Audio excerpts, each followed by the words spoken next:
اعوذ باللہ من الشیطان الرجیم بسم اللہ الرحمن الرحیم۔ حضور پاک صلی اللہ علیہ وآلہ وسلم کا فرمان عالی شان ہے، جو ہی ماہ رمضان کا آغاز ہوتا ہے تو اللہ تعالیٰ جہنم کے تمام دروازے بند فرما دیتے ہیں اور جنت کے تمام دروازے کھول دیے جاتے ہیں۔ شیاطین اور شریر جنات کو قید کر دیا جاتا ہے۔ سبحان اللہ، کیسی کیسی برکتیں اور فضیلتیں ہیں ماہ رمضان کی۔ اللہ سے دعا ہے کہ ہمیں ماہ رمضان کے تمام روزے رکھنے کی اور نمازوں کی باقاعدہ ادائیگی کی توفیق عطا فرمائے، آمین یا رب العالمین۔ ناظرین، آج ماہ صیام اور احساس کے مہمان میں حاضر ہوں، یعقوب رشید، اور آج کی شخصیت ایک فن اداکاری سے متعلق ہے، جن کا تعلق زیادہ تر کام جن کا سندھی پروگراموں کے حوالے سے ہے، ڈراموں کے حوالے سے ہے، لیکن ان کی خدمات کا دائرہ پچھلی 4 دہائیوں پر پھیلا ہے۔ اسٹیج سے بھی تعلق ہے، آڈیو کیسٹ سے بھی ان کا تعلق رہا ہے، اور متعدد ٹی وی چینلز پر بھی ان کی کارکردگی موجود ہے۔ تو میری مراد ہے ایک سینئر فنکار جناب عبداللہ ملاح سے۔ السلام علیکم عبداللہ ملاح صاحب۔ وعلیکم السلام بھائی جان، کیسے حال ہے؟ عبداللہ ملاح صاحب، یہ بتائیے آج کیسا محسوس کر رہے ہیں آپ احساس کی محفل میں تشریف لا کر؟ آپ نے ہمیں مہمان کی طرح بلایا، ادھر ہم آئے، آپ سے ملے، کچہری کی، آپ کا یہ اسٹوڈیو دیکھا، بہت اچھا لگا۔ جی عبداللہ ملاح صاحب، آج آپ احساس کے مہمان ہیں اور یہ ماہ صیام کی تعلق سے آج کا پروگرام جو ہے ریکارڈ ہو رہا ہے، آپ کا انٹرویو۔ تو میں آپ سے پہلا سوال ماہ صیام کی مناسبت سے کروں گا کہ یہ فرمائیے عبداللہ ملاح صاحب کہ آپ نے اپنی زندگی کا پہلا روزہ کب رکھا، اس سے متعلق کچھ یادیں بھی آپ کی ضرور وابستہ ہوں گی، وہ بھی شیئر کیجیے۔ رمضان کا روزہ تقریباً بچپن میں ہی رکھا تھا، اور ابھی تو ہماری عمر 50 سے زیادہ ہو گئی ہے، تو بہت ساری ایسی باتیں ہیں جو یاد بھی نہیں ہیں، لیکن ہر مسلمان کو روزے رکھنے چاہیے کیونکہ یہ اللہ کا فرض ہے۔ اچھا عبداللہ ملاح صاحب، آپ ظاہر ہے کہ آپ نے جب 4 دہائیوں کا سفر کاٹا ہے فن کے راستے پر، تو اس سفر میں آپ نے جو کچھ جن مراحل سے گزرے، آپ ذرا مجھے تھوڑا سا پہلے یہ بتائیں، آپ نے ابتدا کیسے کی؟ آپ کے ذہن میں کیوں خیال آیا کہ میں فن اداکاری سے اپنی وابستگی اختیار کروں، فنون لطیفہ سے ہی جڑوں، کوئی وکیل کیوں نہ بن جاؤں، کوئی کرکٹر کیوں نہ بن جاؤں، اور کسی اور شعبہ زندگی میں کیوں نہ چلا جاؤں؟ کیوں آپ فن اداکاری کی طرف آئے؟ ذرا تفصیل سے بتائیے اپنی ابتدا۔ اسکول کے زمانے میں تو ہمیں یہ سوچ بھی نہیں تھی کہ ہم آرٹسٹ بنیں گے، کیونکہ صرف پڑھائی کرنی تھی، لیکن ایک بندہ ہنسمکھ ہوتا ہے، وہ ایسی باتیں کرتا ہے، لوگ ہنستے ہیں، تو سب کا توجہ ان کی طرف ہوتا ہے۔ تو بہت سارے لوگوں نے مجھے یہ بولا کہ اسکول کے زمانے میں یار آپ بھی ڈرامہ کر لو، ڈرامے میں مزہ ہے۔ تو اس ٹائم میں نے کچھ نہیں کیا، میں نے کہا چلو چھوڑ دو، یہ اچھی بات نہیں ہے، ڈرامہ ویسے میرے سے ہوتا ہوگا بھی نہیں، کیونکہ میرا توجہ نہیں تھا اسی طرف۔ اور جب میں نے میٹرک کلیئر کی 1983 میں، اس کے بعد میں نے تھوڑا توجہ کیا کہ اگر ایک ڈرامہ کیا جائے تو پھر تجربہ ہوگا کہ اچھا ہے یا برا ہے۔ لیکن ایک مرتبہ جب ڈرامہ کیا نا، وہ لوگوں کی جو واہ واہ تھی نا، انہوں نے ایسا کر دیا ہے کہ اب اس سے نکلنا میرے بس کی بات ہی نہیں رہی۔ یعنی آپ کو ایک قوت پرواز عطا کی اللہ کی مہربانی نے۔ وہ جو واہ واہ ہوتی ہے نا، جیسے ایکٹر یا گانے والے گلوکار کو لوگ تالی بجا کے داد دیتے ہیں، وہ داد ہی ہوتا ہے نا جو آرٹسٹ کو اوپر لے جاتا ہے۔ تو وہ داد جب ملا نا، اس کے بعد ہمیں یہ اچھا لگا کہ ہم ادھر ہی صحیح ہیں۔ یہ تو ابتدا کی بات آپ نے بتایا، تو یہ بتائیے گا آپ کو سب سے پہلا جو ڈرامہ آپ نے کیا وہ کس کی ڈائریکشن میں تھا، اور اس میں آپ کے کردار کی نوعیت کیا تھی؟ زندگی کا پہلا ڈرامہ میرا استاد رجب آزاد سولنگی تھا، اس نے مجھے ڈرامہ کروایا، اور اس میں میرا کریکٹر ویلین کا تھا۔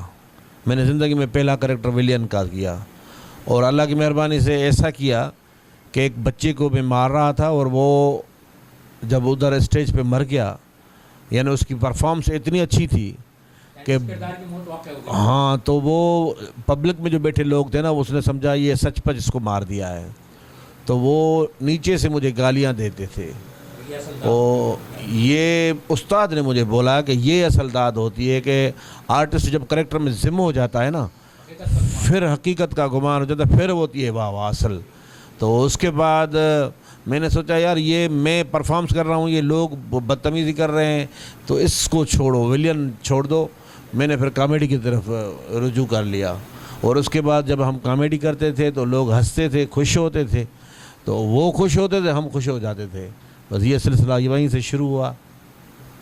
اچھا, یہ بہت بڑی بات ہے عبداللہ ملا صاحب کہ آپ پہلے آپ کا پہلا تعارف ایک بیڈ مین یعنی نگیٹو آدمی ایک ویلن کے طور پر ہوا, لیکن پھر آپ نے اپنا بالکل جو ہے رخ تبدیل کیا اور کامیڈی کی طرف آ گئے. یہ بالکل ایک بہت بڑا کنٹراس ہے, مطلب لیکن ایک تضاد ہے, لیکن یہ بہت بڑی بات ہوتی ہے کہ کوئی آرٹسٹ بطور ویلن اپنی پہلا حوالہ بنائے اور پھر وہ کامیڈی کی طرف آ جائے, اور پھر کامیڈی میں اپنا ایک مقام بنائے, جیسے کہ آپ کو موالی نمبر 1 کے نام سے بھی آپ کی ایک شہرت ہے. تو یہ بتائیے گا کہ پھر جب آپ کامیڈی کی طرف آئے اور کامیڈی میں ہٹ ہو گئے, تو کیا آپ نے یہ تہیہ کیا ہے کہ آپ مستقل کامیڈی میں ہی رہنا ہے, کیا ویرائٹی آف کریکٹرز کے ساتھ چلنا ہے آگے؟ اصل چیز ہے ہمارے یہاں ایک بڑی بات یہ ہے کہ جو آدمی جس کریکٹر کے نام سے جانا جاتا ہے نا, پھر سارے ڈائریکٹر جو ہیں وہ اسی طرف چل پڑتے ہیں. وہ یہی بولتے ہیں کہ اس کو یہی تو کامیڈی جو بھی کریکٹر ہے وہ ان سے کراؤ, یہ بہت اچھا کرتا ہے. تو جو بھی ڈرامہ ہوتا ہے اس میں وہ بلاتے ہیں, بولتے ہیں بھائی یہ کریکٹر آپ کو کرنا ہے, اور ہمیں بھی مزہ آتا ہے کیونکہ کامیڈی کرتے ہیں نا تو لوگ ہنستے ہیں نا, خدا کی قسم وہ خوش ہوتے ہیں. تو جو ہمیں خوشی ہوتی ہے نا وہ ایک ہم جانتے ہیں, خدا جانتا ہے. اچھا ملا صاحب, ایک بات بتائیے, ہر آدمی کا ظاہر ہے کوئی نہ کوئی آئیڈیل ہوتا ہے اور اس سے گائیڈ لائن لیتا ہے, اس سے انسپائریشن لیتا ہے. کامیڈی میں آپ نے کس سے گائیڈ لائن لی یا انسپائریشن لی کہ میں اس کے انداز میں کروں گا تو زیادہ اچھا تاثر دوں گا, باڈی لینگویج یا لب و لہجہ یا مکالمے کی ادائیگی, تو کسی سے انسپائریشن لی اس کا حوالہ دیجیے. ملک انوکھو صاحب پاکستان کا بہت بڑا نام تھا, اللہ اس کو جنت فردوس میں جگہ عطا فرمائے. سندھی فلموں میں بھی انہوں نے کام بہت اچھا کیا, اور جب میں نے ان کو دیکھا نا تو وہ مجھے بہت اچھا لگا. میں نے کوشش کی کہ ملک انوکھے جیسا بن جاؤں. ہاں, تو میں کبھی اس سے ملا نہیں ہوں, لیکن روحانی استاد میں نے بنا دیا اس کو. اور اس کی آڈیو کیسٹس پہلے سٹارٹ میں چلتی تھی, وہ بھی میں نے سنی. اس کے بعد میں خود آڈیو میں آ گیا, اور بہت ساری آڈیو کیسٹس مارکیٹ میں میری ہیں, ویڈیو سی ڈیز مارکیٹ میں ہیں. وہ میں نے موالی نمبر 1 کے نام سے کی تھی. وہ آڈیو کیسٹس میری چلتی تھی موالی نمبر 1. اور اس کے بعد کمپنی والوں نے بولا کہ ابھی ویڈیو کا ٹائم آ گیا ہے, ویڈیو سی ڈی بھی کر دو. وہ بھی اسی نام سے کی میں نے, لیکن وہ اردو سندھی مکس کر کے جو میں نے اسٹارٹ لیا تھا نا وہ بہت اچھا لگا. بہت سارے لوگ سنتے تھے اور ہمیں بھی مزہ آتا تھا. تو آڈیو کا ایک رجحان تھا اسی ٹائم میں, ٹیپ میں کیسٹ لگا کے لوگ سنتے تھے اور پھر گانے چلتے تھے.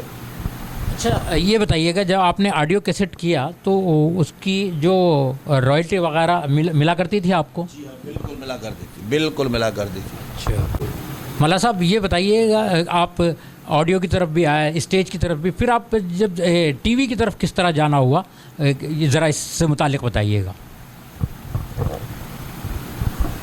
ہمارے ملک کا ٹیلی ویژن پاکستان ٹیلی ویژن ایک ہی تھا جس پہ کبھی کبھی سندھی ڈرامہ چلتا تھا.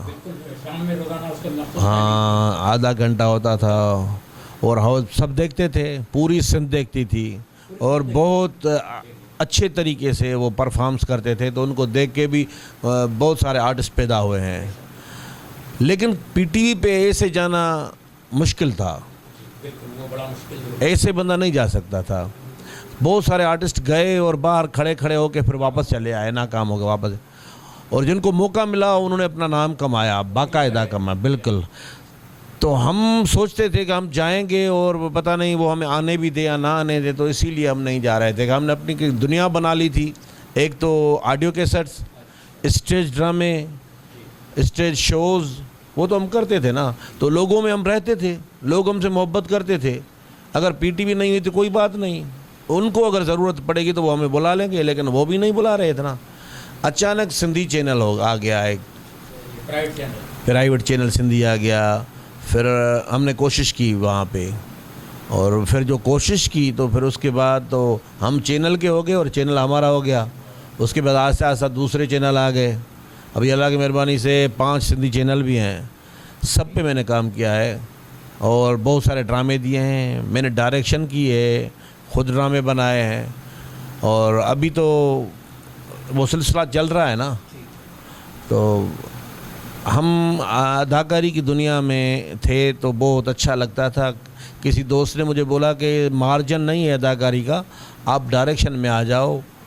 تو اردو چینل تھا جیو، جہاں پہ ایک ڈرامہ تھا، اس میں فاروق رند ڈائریکٹر تھا. فاروق رند کوٹری کا ہے. تو اس نے مجھے بلایا اور بولا کہ میرے ساتھ کام کرو، بہت اچھا لگے گا اور یہ ایک ڈائریکٹر بن جاؤ گے. نہیں، وہ کہہ رہا تھا کرو، فائدہ ملے گا. ایکٹنگ میں کچھ نہیں رکھا، لیکن وہ شوق ہے نا ایکٹنگ کا، وہ ہمیں نہیں چھوڑا. ہاں، تو ہم نے توجہ نہیں دیا ڈائریکشن پہ، ایکٹنگ میں چلے رہے. تو اس کے ساتھ 2-4 ڈرامے بھی کیے اردو میں، اور سندھی ڈرامے تو چلتے ہیں ابھی تک اللہ کی مہربانی سے. دنیا ہمیں جانتی ہے موالی کے نام سے، لیکن ہم موالی ہیں نہیں. زندگی ہم نے سوپاری بھی نہیں کھاتا میں. ہاں، سگریٹ تو الگ چیز ہے. ہر آدمی پر ایک چھاپ ہوتی ہے. اب مصطفیٰ قریشی پر نوری نت کی چھاپ لگ گئی. ہاں بالکل. اس کا مطلب یہ تو نہیں ہے کہ وہ عام زندگی میں نوری نت ہیں، تو ایسا ہوتا ہے. اچھا، لوگ تو یہ سمجھتے ہیں نا یہ نام موالی رکھا ہے تو موالی ہوگا. بہت سارے لوگ مجھے تحفے تحائف دیتے ہیں اور بولتے ہیں بھائی یہ ہمارے طرف سے لے لو. ان کو تو پتہ نہیں ہے یہ پیتا ہے یا نہیں پیتا ہے. پھر ہم ایک موالی سے لے کے دوسری موالی کو دے دیتے ہیں. ماشاء اللہ. اچھا، آپ کو یہ میں نے محسوس کیا آپ کے اندر کامیڈی حیث اتنی زیادہ ہے کہ آپ یہاں بھی تھوڑا تھوڑا جو ہے کامیڈی فکروں سے کام چلا رہے ہیں. لیکن اچھا آپ نے کہا ڈائریکشن کی طرف، لیکن آپ نے کچھ نہ کچھ تو ڈائریکشن کے حوالے سے جو کام کیا ہے، تو آپ یہ بتائیں کہ ڈائریکشن کا تجربہ زیادہ اچھا رہا یا ایکٹنگ؟ ڈائریکٹر کا تجربہ بھی ہوا مجھے، لیکن ایکٹنگ پہ جو شوق ہے، جو عشق ہے نا ایکٹنگ سے، اس پورا رجحان ایکٹنگ کی طرف ہے. ہم جب بھی کوئی کریکٹر کرتے ہیں نا تو کریکٹر میں ذم ہو جاتے ہیں، اور جب ذم ہو جاتے ہیں تو پھر داد ملتا ہے. وہ داد جو ملتا ہے وہی ہمیں تنخواہ کی طرح لگتا ہے. سمجھتے ہیں کہ یہ پیسے ہیں، ملے نہ ملے، لیکن جو داد جو ملتا ہے نا وہ دل خوش کر دیتا ہے ہمارے. بالکل ٹھیک فرمایا آپ نے. حالانکہ یہ ضرور ہے کہ ڈائریکشن جو ہے، ڈائریکٹر جو ہوتا ہے وہ تو کیپٹن آف دی شپ ہوتا ہے، وہ تو پوری ٹیم کا سربراہ ہوتا ہے، ہیڈ ہوتا ہے، اور اس کی جو داد ہوتی ہے وہ ذرا اس تک دیر سے پہنچتی ہے جب اس کا کام مکمل ہو کے سامنے آتا ہے. اور آرٹسٹ کا جو کام ہوتا ہے، اداکار کا کام جو ہوتا ہے، وہ فوری طور پہ اس کی داد اس تک پہنچتی ہے کسی نہ کسی چینل کے تھرو. جی اچھا، آپ نے اردو چینلز کے لیے بھی کچھ کام کیا، تو وہاں جو ڈرامے کی ہے ان کے میں کردار کی نوعیت کیا تھی؟ ان ڈراموں کا اگر کچھ بتائیں کچھ تفصیل. اس میں بھی کامیڈی تھا ہمیں. ہاں، ڈائریکٹر تھا نا فاروق رند، انہوں نے بولا کہ یہ کریکٹر ہے، ایک ڈھابا ہے، ہوٹل ہے، اسی کے آپ مالک ہیں، مرچو سیٹھ. تو یہ جیو کے بعد.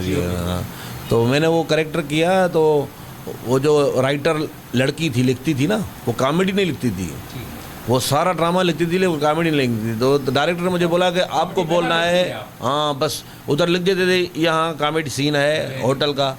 تو یہ جو آرٹسٹ ہیں، ہاں ہم کوشش کرتے تھے اور وہ کر دیتے تھے نا، وہ ڈائریکٹر کو اچھا لگتا تھا. 150 ایپیسوڈ میں نے کام کیا ہے. وہ مطلب سوپ تھا، سوپ سیریل تھا. اور اچھا ہم کے لیے بھی آپ نے کام کیا، اس میں نوعیت کیا تھی؟ ایک ڈرامہ تھا بجلوٹ کے نام سے، وہ رحمت اللہ مانجوٹھی کی سٹوری تھی، اس نے لکھی تھی. تو اس میں بھی میں نے کریکٹر کیا تھا، اور اللہ کی مہربانی سے بہت اچھا لگا لوگوں کو. ہم تو کوشش کرتے رہتے ہیں، سب آرٹسٹ کوشش کرتے ہیں، لیکن پذیرائی سب کو نہیں ملتی. اور میں تو سمجھتا ہوں جو آرٹسٹ اداکاری کی فیلڈ میں ہیں وہ اپنے کریکٹر پہ توجہ دیں، ذم ہو جائیں کردار میں، اپنی شخصیت کو نکال دیں وہیں سے، تو پھر وہ ہوتی ہے. اچھا، اب تک جو آپ نے کام کیا اس میں ایسا کام جو آپ یہ سمجھتے ہو کہ آپ خود بھی بہت سیٹسفیکشن محسوس کرتے ہوں کہ میں نے اس کردار میں بڑا جم کر کام کیا ہے، اور اس کردار کو مطلب ایک نقش ہو گیا لوگوں کے دلوں میں، اور اس کا آپ کو ایک فیڈ بیک بھی ملتا ہے، اس صورت میں آپ کو پتہ چل جاتا ہے کہ ہاں میرے فلاں کردار کو بہت زیادہ اپریسیشن ملی ہے. تو آپ ایسے کردار کے حوالے سے کچھ بتائیے گا. یہ مین کریکٹر جو میں نے زندگی میں پہلی مرتبہ موالی کا کیا تھا نا، تو یہ اسٹیج پہ کیا تھا میں نے. اسٹیج پہ میں نے ایک ڈرامہ کیا قرض مرض فرض. ایک پاکستان کا بڑا رائٹر تھا شہباز، قمر شہباز، اس کی سٹوری تھی. اس میں اس نے مجھے کریکٹر دیا موالی کا، تو میں نے کوشش کی کریکٹر کو نبھاؤں. اور جب میں نے کریکٹر کیا تو بہت سارے لوگوں نے مجھے اپریشیٹ کیا، بولا کہ بات اچھا کیا تم نے یار، واہ واہ، تم موالی تو ہو بھی نہیں، پھر تم ایسے کیسے کیا. میں نے کہا کوشش کی ہے، تو وہ کوشش میری کامیاب ہو گئی میرے خیال میں. تبھی جب میں ٹی وی پہ آیا نا، تو پھر بھی وہ ڈائریکٹر جو تھا پہلا، اس نے مجھے یہ بولا کہ یار جو وہ کریکٹر وہاں پہ کیا تھا نا، وہی کریکٹر اسی ڈرامے میں کرو. پھر تو ہم جم گئے. ویسے تو پہلے آڈیو چلتی تھی، آواز سنتے تھے لوگ، اور جب آواز کو تصویر مل گئی تو یہ سونے پہ سہاگا بن گیا نا، تو پھر تو واہ واہ ہو گئی. اب ہم آرٹسٹ ہیں، لوگوں کے لیے کوشش کرتے ہیں. ویسے بولتے ہیں نا آرٹسٹ پبلک کا اثاثہ ہوتے ہیں، پبلک بالکل وہ پبلک کی میراث ہوتی ہے، ملکیت ہوتی ہے. تو وہ پبلک ہمیں پسند کرتی ہے، ہمیں داد دیتی ہے، ہمیں عزت دیتی ہے. اور جہاں عزت ملے نا آدمی کو وہیں جانا چاہیے. یہ فیکٹ ہے، بالکل بڑی فیکٹ ہے. اچھا یہ بتائیے، آپ نے جیسے کہ کہا کہ ایک ڈائریکٹر نے کہا کہ آپ اس طرح کا کریں وہ کردار موالی ٹائپ کا، تو کہیں ایسا تو نہیں ہے کہ آپ کو ٹائپ کر دیا گیا اس کے بعد اور آپ اس سے نکل نہ سکے ہوں، یا یہ کہ آپ کوشش کرتے ہیں کہ اس چھاپ سے باہر نکل کے بھی کچھ کام کر کے دکھائیں؟ بالکل کیا ہے میں نے. ایک فلم بنی تھی دریا پار، وہ اس ہاں ٹیلی ویژن کے لیے فلم بنی تھی، اور بہت ڈیوریشن تھی اس کی؟ ڈیوریشن 2.5 گھنٹے. اچھا. اس میں نے کریکٹر ولین کا کیا تھا، اور وہ وڈیرا ہے، اس کا کمدار ہے، میں اس کا بیٹا ہوں، اور وہ ظلم کرتا ہے لوگوں پہ، اور میں بھی اس کے ساتھ ہی ہوں. تو وہ بھی بہت لوگوں کو نام یاد ہے، کمدار مولو. ہاں، اس میں میرے باپ کا نام تھا کمدار نبو، اور میرا نام تھا کمدار مولو. تو وہ بھی ولین کریکٹر تھا، میں نے کیا تھا، بہت اچھا لگا لوگوں کو. کوشش تو کرتے ہیں ہر آدمی، ہم بھی کوشش کرتے ہیں، اور اگر پبلک پسند کرے پھر تو واہ واہ. کوئی پسند نہیں کرتا اس کے بعد تو کچھ بھی نہیں ہونا. آرٹسٹ دانت کا ہی بھوکا ہوتا ہے سب سے زیادہ. اچھا ملا صاحب، ایک بات بتائیے، یہ فن کی خدمت کا سلسلہ تو جاری و ساری ہے یہ، لیکن کچھ معاشی معاملات بھی ہوتے ہیں، وہ ذریعہ معاش کیا ہے آپ کا؟ میں الیکٹریشین تھا، وہی کام کرتا تھا. اور جب فیلڈ میں آیا تو فیلڈ سے کچھ ملنا شروع ہوا، تو پھر وہ کام چھوڑ دیا میں نے. لیکن ابھی میرا بیٹا الیکٹریشین ہے، بہت اچھا الیکٹریشین ہے، وہ کام کرتا ہے. اور ہم تو آرٹسٹ ہیں، ہم یہی کام کرتے ہیں. موقع اگر ملتا ہے یا بیٹا بولتا ہے بابا یہ کام تھوڑا زیادہ ہو گیا ہے، آ جاؤ کر لو، تو ہم کرتے ہیں، وہ بھی کرتے ہیں، کیونکہ وہ بھی روزی روٹی ہے ہماری. لیکن اس میں ہماری فیلڈ میں وہ چیز نہیں ہے، پیسے نہیں ملتے. معاشی طریقے سے جو آرٹسٹ ہیں نا وہ مفلوج ہیں، وہ اسی وجہ سے کہ چینل جو ہے نا وہ بولتے ہیں کہ کسی زمانے میں وہی چینل ہمیں 3 ساڑھے 3 4 ہزار روپے دیتے تھے ایپیسوڈ کے، اور 20-25 سال کے بعد وہی بندے ہمیں بولتے ہیں کہ 500 روپے لے لو، 600 روپے لے لو. دنیا ترقی کر کے آگے جا رہی ہے، یہ چینل پیچھے آ رہے ہیں، تو فنکار کو تو نقصان ہے ہی ہے. تبھی تو میں نے بولا تھا نا کہ ایک چینل تھا تو اچھا تھا. اچھا عبداللہ ملا صاحب، احساس چینل نے جو یہ سلسلہ شروع کیا ہے فنکاروں کے تعارف کا، ملاقات کا، تو اس کو آپ کس طرح دیکھتے ہیں؟ ذرا احساس کی ٹیم کی کارکردگی کے حوالے سے آپ نے اب تک جو دیکھا، بہت سا کام ہمارا اس تناظر میں آگے سامنے آ چکا ہے، آپ اس کو کیسے محسوس کرتے ہیں؟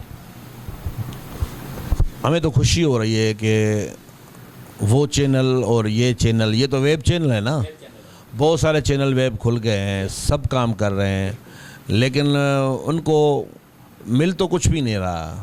فی الحال تو وہ خرچہ ہی کر رہے ہیں. اس کا مستقبل